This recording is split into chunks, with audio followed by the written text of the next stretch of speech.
বর্তমানে নারী পুরুষ নির্বিশেষে প্রায় সকলেই খুশকির সমস্যায় ভুগছেন। এটা একটি সাধারণ সমস্যা। এতে কম বেশি প্রায় 12 মাসে ভুগতে হয়, তবে শীতকালে এর উপদ্রব বেশি হয়। আমরা মনে করি যে শুধুমাত্র মাথায় খুশকি হয়, কিন্তু এই ধারণাটি সঠিক নয়। বগল, দাড়ি, গোঁফ, চোখের পাতা প্রভৃতি চুলযুক্ত স্থানে কিন্তু এই খুশকি দেখা দিতে পারে। সাধারণত যৌবনের প্রথম থেকে 30 থেকে 40 বছর বয়সী মানুষদের এটা বেশি হয়। সঠিক ঔষধ নির্বাচনের অভাবে হয়তো রোগী আরোগ্য করতে পারেন না অনেকেই। তাই আজকের ভিডিওতে এ রোগের কয়েকটি কারণ এবং এর চিকিৎসার জন্য সর্বাধিক কার্যকারী গ্রাফাইটিস, ফসফরাস এবং ন্যাট্রাম মিউর এই 3টি ঔষধের 8টি তুলনামূলক পার্থক্য আপনাদের সামনে এমনভাবে ব্যাখ্যা করে শোনাবো যাতে সঠিক মেডিসিন নির্বাচনের মাধ্যমে রোগীকে আরোগ্য করা যায়। ভিডিওটি ভালো লাগলে লাইক, কমেন্ট, শেয়ার করবেন এবং আপনি যদি এই চ্যানেলে নতুন এসে থাকেন তাহলে চ্যানেলটিকে সাবস্ক্রাইব করে রাখবেন পরবর্তীতে নতুন ভিডিওর নোটিফিকেশন সবার আগে পাওয়ার জন্য। এবার এই যে খুশকি, এই সমস্যাটা হওয়ার জন্য কতগুলো কজেস বা কারণ রয়েছে, এই কারণগুলো আমাদের জানার প্রয়োজন। কেননা আমাদের হোমিওপ্যাথিতে রোগের কারণ জানতে পারলে চিকিৎসা করতে খুব সুবিধা হয়। নাম্বার 1-এ রয়েছে এক প্রকার ফাঙ্গাল ইনফেকশন। নাম্বার 2-তে রয়েছে সিবাম নামক তৈলাক্ত পদার্থের অধিক্ষরণ। এই সিবামটা কি? এই সিবামটা হচ্ছে এক ধরনের তৈলাক্ত পদার্থ, যেটা আমাদের চামড়ার নিচে থেকে তৈরি হয় আর কি। ওইখানে একটা গ্রন্থি আছে, সেখান থেকে তৈরি হয়। তো এই তৈলাক্ত পদার্থটি আমাদের এই স্কিনটাকে রক্ষা করে। তো যদি কোনো কারণে এই সিবাম পদার্থটি বেশি পরিমাণের অধিক পরিমাণে ক্ষরণ হয় তাহলে কিন্তু আমাদের এই খুশকির সমস্যা দেখা দেয়।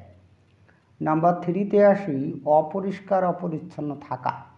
নাম্বার 4-এ আসি অজীর্ণ কোষ্ঠকাঠিন্য, ঋতুস্রাবের গোলযোগ, স্নায়বিক দুর্বলতা। এই যে রোগগুলো, এই রোগগুলো থাকলেও কিন্তু খুশকির সমস্যা হয়। এই যে 4টি আমি কজেস কারণ বললাম, এই কারণগুলো যদি দেখা যায় যে কোনো রোগীর ক্ষেত্রে প্রবলভাবে আছে তাহলে কিন্তু আমাদের চিকিৎসা করে সেইভাবে কিন্তু চিকিৎসা করে এগোতে হবে। যাই হোক, এবার এই রোগটি চিকিৎসার জন্য আমি 3টি রেমেডিসের একেবারে তুলনামূলক পার্থক্যগুলো 8টি পার্থক্য আপনাদের সামনে সহজভাবে এক্সপ্লেন করে শোনাবো। তো আমি আপনাদের রিকোয়েস্ট করব আপনারা ভিডিওটি না টেনে দয়া করে যদি এই 8টি তুলনামূলক পার্থক্য একটু মনোযোগ দিয়ে শোনেন তাহলে কিন্তু আপনাদের ঔষধ নির্বাচন করতে খুবই সুবিধা হবে। এবার নাম্বার 1-এ আসি গ্রাফাইটিসের ক্ষেত্রে। আপনারা অনেকেই জানেন যে গ্রাফাইটিসের ক্ষেত্রে রোগীরা কিন্তু শীতকাতর হয় এবং মোটাসোটা হয়। এবার নাম্বার 1-এ আসি ফসফরাসের রোগীরা হয় কিন্তু শীতকাতর এবং হালকা পাতলা গঠনে। এবার নাম্বার 1-এ আসি ন্যাট্রাম মিউরের রোগীরা কিন্তু গরম কাতর হয় এবং কফ প্রধান ধাতুর হয়, এদের কফের সমস্যা থাকে। নাম্বার 2-তে আসি গ্রাফাইটিসের ক্ষেত্রে মানসিকতায়। গ্রাফাইটিসের রোগীদের মানসিকতায় আশঙ্কাগ্রস্ততা এবং নৈরাশ্যপূর্ণতা থাকে। এবার নাম্বার 2-তে আসি ফসফরাসের মানসিকতায় কিন্তু উত্তেজিতা এবং অস্থিরতা থাকে। এবার নাম্বার 2-তে আসি ন্যাট্রাম মিউরের মানসিকতায় কিন্তু ভীরুতা এবং ভাব প্রবণতা থাকে। এবার নাম্বার 3-তে আসি গ্রাফাইটিসের ক্ষেত্রে চুলের ক্ষেত্রের একটা লক্ষণ, চুল বিষয়ে মাথার উপর ভাগে সাদা চুল। এই যে গ্রাফাইটিসের রোগীদের কিন্তু এই লক্ষণটি দেখা যায়। এবার আমাদের চিকিৎসাটা হচ্ছে খুশকি নিয়ে, সুতরাং আমরা এই চুলের লক্ষণটির কিন্তু মূল্য দেব। এবার নাম্বার 3-তে আসি ফসফরাসের রোগীদের ক্ষেত্রে কিন্তু মাথা থেকে গোছা গোছা চুল উঠে যায়, এই সমস্যাটা থাকে। এবার ন্যাট্রাম মিউরের রোগীদের ক্ষেত্রে চুল ধরলেই কিন্তু খুশকি পড়ে। তাহলে চুল সংক্রান্ত লক্ষণটি কিন্তু একটু ভালো করে মনে রাখবেন চিকিৎসা করার সময়। এবার নাম্বার 4-এ আসি ভয়। এই গ্রাফাইটিসের রোগীরা কিন্তু পাগল হওয়ার ভয় থাকে এবং দুর্বিপাকের ভয় থাকে। এবার ফসফরাসের রোগীদের ক্ষেত্রে অন্ধকারের এবং বজ্রপাতের ভয় থাকে। এবার ন্যাট্রাম মিউরের ক্ষেত্রে নাম্বার 4-এ আসি ন্যাট্রাম মিউরের রোগীদের কিন্তু লোকের এবং বজ্রপাতের ভয় থাকে। তো উভয় ক্ষেত্রে কিন্তু ফসফরাস এবং ন্যাট্রাম মিউরের রোগীদের কিন্তু বজ্রপাতের ভয় থাকে। নাম্বার 5-এ আসি স্বপ্ন। এবার গ্রাফাইটিসের রোগীরা কিন্তু মৃত ব্যক্তির এবং দুর্ঘটনার স্বপ্ন দেখে। নাম্বার 5-এ আসি ফসফরাসের রোগীরা কিন্তু ঝগড়া করার স্বপ্ন দেখে। নাম্বার 5-এ আসি ন্যাট্রাম মিউরের রোগীরা কিন্তু যুদ্ধের স্বপ্ন দেখে। নাম্বার 6-এ আসি গ্রাফাইটিসের রোগীদের পিপাসা থেকে লক্ষণ।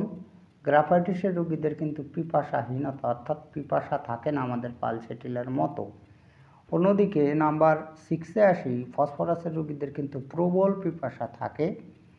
আর নাম্বার 6-এ আসি, ন্যাট্রাম মিউরের রোগীদের কিন্তু পিপাসা অধিক থাকে, মানে উভয়ের কিন্তু প্রবল পিপাসা থাকে ফসফরাসের এবং ন্যাট্রাম মিউরের রোগীদের। নাম্বার 7-এ আসি, অনিচ্ছা। এই গ্রাফাইটিসের রোগীরা কিন্তু মাছ এবং মাংস খেতে চান না, খেতে ইচ্ছা করে না। আবার ফসফরাসের রোগীরা কিন্তু মিষ্টি খেতে চান না নাম্বার 7-এ। এবার নাম্বার 7-এ আসি, ন্যাট্রাম মিউরের রোগীরাও কিন্তু এই মাংসটা খেতে চায় না। এবার নাম্বার 8-এ আসি, গ্রাফাইটিসের ক্ষেত্রে একটি বিশেষ লক্ষণ, এইগুলো প্রত্যেকটা একটা বিশেষ লক্ষণ। গ্রাফাইটিসের রোগী যদি পুরুষ হয় তাহলে ভীষণ কিন্তু সন্দেহপ্রবণ হয়। অবশ্য মহিলা হলেও সন্দেহপ্রবণতা থাকে, তবে গ্রাফাইটিসের রোগীদের পুরুষদের ক্ষেত্রে সন্দেহপ্রবণতাটা বেশি থাকে।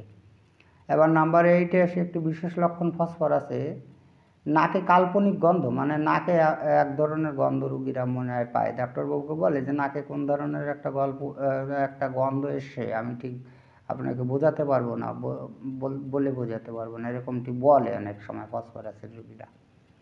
এবার ন্যাট্রাম মিউরের রোগীদের একটি বিশেষ লক্ষণে আসি, প্রকাশ্য স্থানে কিন্তু প্রস্রাব করতে পারে না। প্রস্রাব করার সময় যদি সাইডে কেউ থাকে তাহলে কিন্তু এই ন্যাট্রাম মিউরের রোগীরা কিন্তু প্রস্রাব করতে পারে না, প্রস্রাব করতে বিলম্ব হয়। যাই হোক, এবার গ্রাফাইটিস সম্পর্কে যদি আপনি আরও তথ্য জানতে চান, আরও বিস্তারিত তথ্য জানতে চান, তাহলে এই চ্যানেলের 186 নং ভিডিওতে, ফসফরাস সম্পর্কে যদি জানতে চান 240 নং ভিডিওতে, এবং ন্যাট্রাম মিউর সম্পর্কে বিস্তারিত তথ্য জানতে চান তাহলে 178 নং ভিডিওটি দেখতে পারেন।